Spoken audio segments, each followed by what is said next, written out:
أعوذ بالله من الشيطان الرجيم. بسم الله الرحمن الرحيم. طه ما أنزلنا عليك القرآن لتشقى إلا تذكرة لمن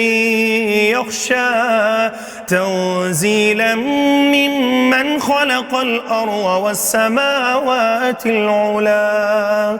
الرحمن على العرش استوى له ما في السماوات وما في الأرض وما بينهما وما تحت الثرى وإن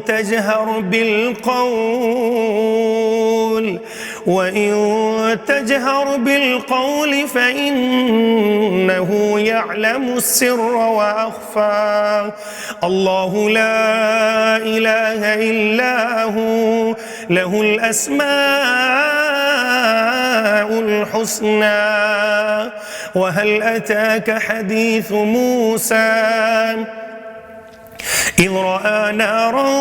فقال لأهلهم كثوا إني آنست نارا لعلي آتيكم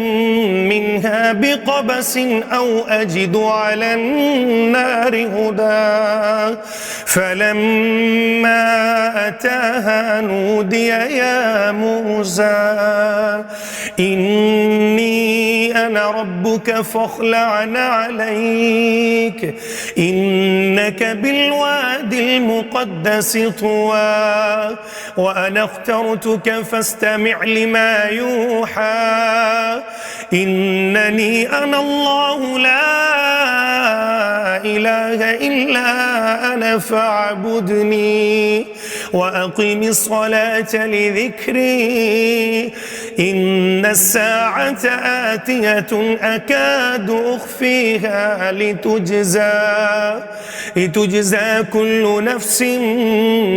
بما تسعى فلا يصدنك عنها من لا يؤمن بها واتبع هواه فتردى وما تلك بيمينك يا موسى قال هي عصاي أتوكأ عليها وأهش بها على غنمي ولي فيها مآرب أخرى قال ألقها يا موسى فألقاها فإذا هي حية تسعى قال خذها ولا تخف سنعيدها سيرتها الأولى واضمم يدك إلى جناحك تخرج بيضاء من